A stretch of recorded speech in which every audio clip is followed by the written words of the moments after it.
നമ്മുടെ ചുച്ചുകുട്ടി മൈശക്കുട്ടിയും കൂടിയിട്ട് ഇതിനെ ഈ ഒരു സംഭവം എന്താ വർക്ക് ചെയ്യാത്തതെന്ന് നോക്കി നിൽക്കുകയാണ് കേട്ടോ. അപ്പോൾ എത്ര ഞെക്കിയിട്ടും അതിൽ പാട്ടൊന്നും വരുന്നില്ല. അങ്ങനെ പിപ്പിക്കുട്ടി വന്നപ്പോൾ ഇതിനെ അവളോട് നോക്കാൻ പറയുകയാണ് കേട്ടോ. അങ്ങനെ ബാറ്ററി ഒക്കെ തുറന്ന് നോക്കി, ബാറ്ററി അങ്ങോട്ട് തിരിച്ചും മറിച്ചും ഒക്കെ ഇട്ട് നോക്കുന്നുണ്ട് കേട്ടോ.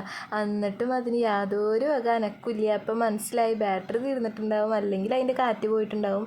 അങ്ങനെ നമ്മുടെ നിന്നോസ് വന്നതിനെ എന്തോ ഒരു വലയൊക്കെ കൊണ്ട് വരുന്നുണ്ട് കേട്ടോ. അവളുടെ ഡ്രസ്സിൻ്റെ ഉള്ളിലുണ്ടായിരുന്ന വലൊക്കെ വെട്ടിയെടുത്തിട്ട് ഇപ്പോൾ പിപ്പിക്കുട്ടിയുടെ തലയിലും മേത്തൊക്കെ ഇട്ട് കൊടുക്കാണ് കേട്ടോ. അങ്ങനെ അത് വെച്ച് കളിച്ചുകൊണ്ടിരിക്കുമ്പോഴാണ് അപ്പുറത്ത് വീട്ടിൽ കല്യാണിക്കുട്ടീനും വിളിച്ചുകൊണ്ട് വരുന്നുണ്ട്. അങ്ങനെ 5 ആളും കൂട്ടിയിട്ട് ഭയങ്കര കളിയായിട്ടാണ്. വട്ടം കറങ്ങി കളിക്കുക, ഒളിച്ച് കളിക്കുക, എന്തെങ്ങാണ്ടൊക്കെ കാട്ടിക്കൂട്ടുന്നുണ്ടായിരുന്നു. അങ്ങനെ വീടിൻ്റെ ഉള്ളിൽ പോയി ഇപ്പോൾ ബ്ലോക്സൊക്കെ വെച്ച് കളിച്ചുകൊണ്ടിരിക്കുകയാണ്. അപ്പോൾ അത്രേ ഉള്ളൂ. ഇന്നത്തെ വീഡിയോ ഇഷ്ടമായിട്ടുണ്ടെങ്കിൽ ലൈക്കും സബ്സ്ക്രൈബും ചെയ്യണേ. Thank you.